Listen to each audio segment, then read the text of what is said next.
restless souls, searching spirits. Tom and Dave lived for adventure. They craved it, they breathed it.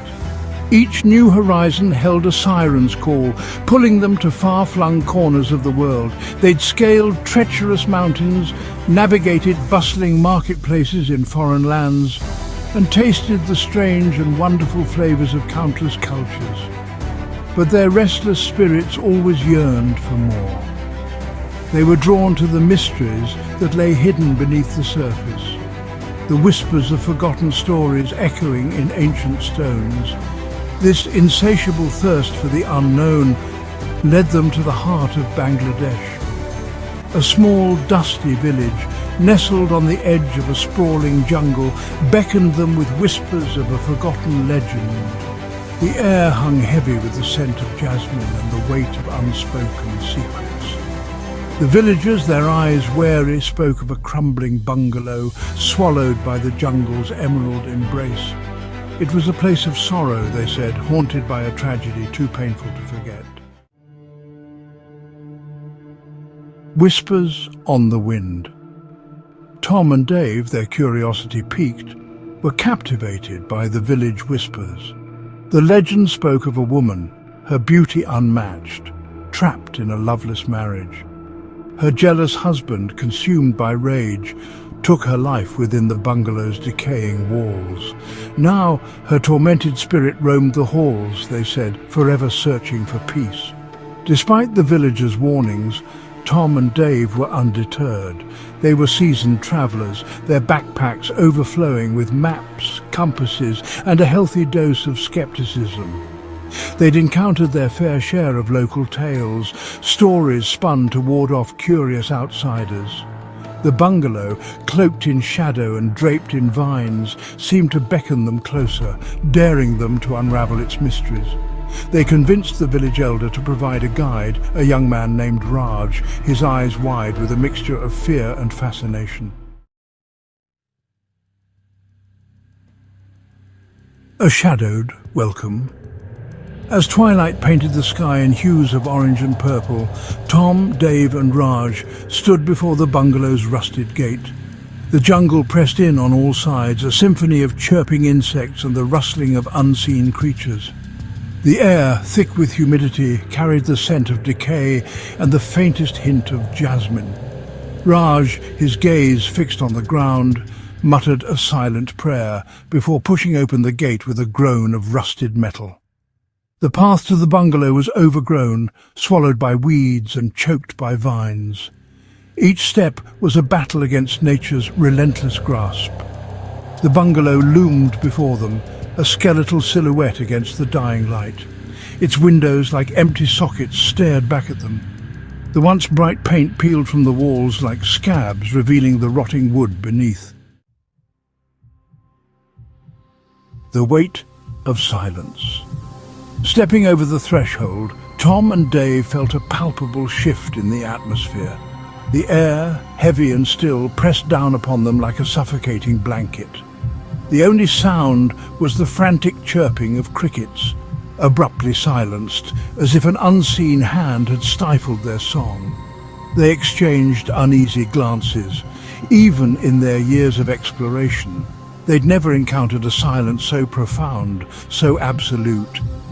The bungalow's interior was a testament to time's relentless decay. Dust lay thick upon every surface, undisturbed for years. Cobwebs, spun by unseen architects, draped the furniture like ghostly shrouds. The air hung thick with the scent of mildew and the lingering memory of decay. As their eyes adjusted to the gloom, they began to make out the remnants of a life once lived. A faded tapestry hanging askew on the wall, a chipped teacup resting on a dusty table, a child's doll lying discarded in the corner. Tom and Dave, their curiosity overriding their unease, moved deeper into the bungalow. Each room they entered seemed to amplify the oppressive silence, the air growing colder, the shadows deeper. Raj, his face pale, trailed behind, his eyes darting nervously from side to side. As Tom ran his hand along a mantelpiece, a sudden gust of cold air whipped through the room, extinguishing their lantern and plunging them into darkness. A wave of gooseflesh crawled across Tom's skin. He felt a presence, unseen but palpable, brush past him, leaving a trail of icy air in its wake. He heard Dave's sharp intake of breath, followed by Raj's muffled whimper. "Did you feel that?" Tom whispered, his voice barely audible in the suffocating darkness. Before Dave could answer, they heard a soft thud from upstairs, like footsteps treading upon wooden floorboards. The sound of footsteps echoed through the bungalow, slow, deliberate, agonizingly close. Tom and Dave, their hearts pounding in their chests, fumbled for their flashlights. The beams cut through the darkness, illuminating the dust motes dancing in the air. They exchanged a look, a silent conversation passing between them, fear, determination, and a shared sense of morbid fascination. They cautiously made their way up the creaking staircase, their senses on high alert. The air grew colder with each step, the scent of jasmine growing stronger, almost overpowering. They reached a room at the end of the hallway, its door slightly ajar.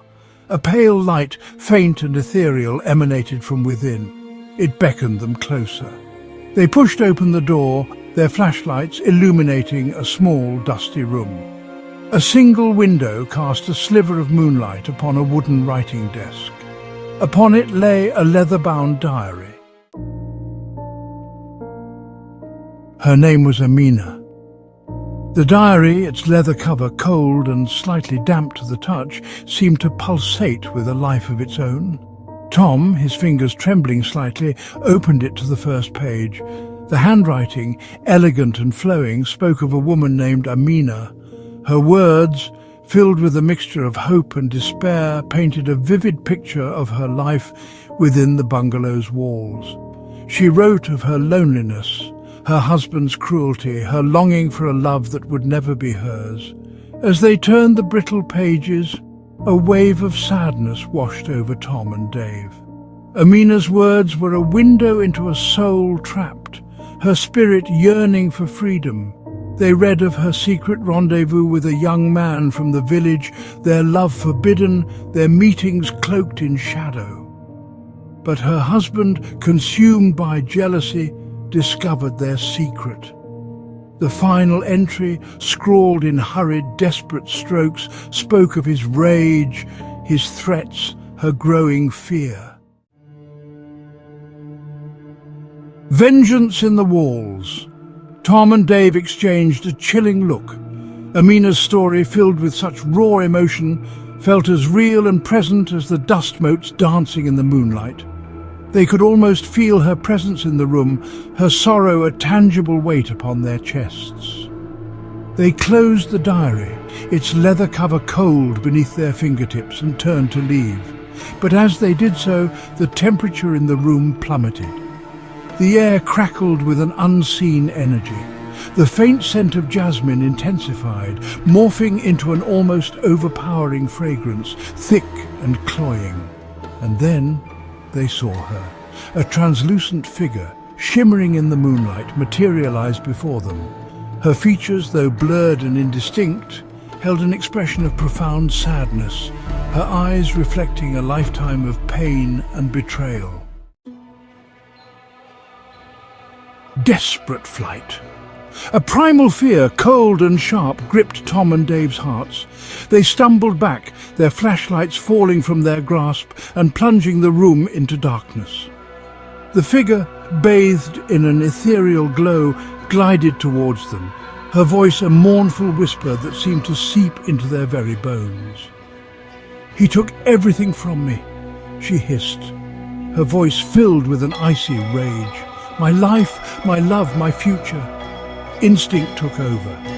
Tom and Dave, their voices lost in their throats, scrambled back towards the door, their hands blindly searching for the safety of the hallway.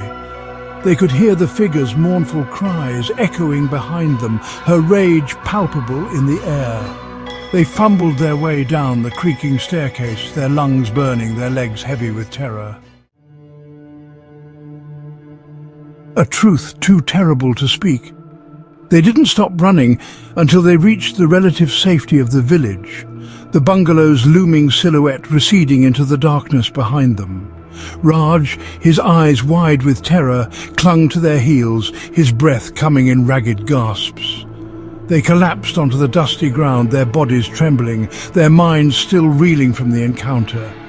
The village elder, his wrinkled face etched with a mixture of concern and grim understanding, listened to their tale with a somber nod. He confirmed the legend of Amina, her tragic fate, a tale whispered through generations. He spoke of her husband, driven mad by grief and guilt, who had confessed his crime before taking his own life within the bungalow's walls. The bungalow, he said, remained a place of sorrow, a testament to the destructive power of jealousy and the enduring strength of a love betrayed. Tom and Dave, forever marked by their encounter, left the village the next morning, the memory of Amina's mournful eyes and the chilling truth of her story forever etched upon their souls. They had sought adventure, but they had found something far more profound, far more terrifying. A glimpse into the heart of human darkness and the lingering echoes of a love story turned tragic.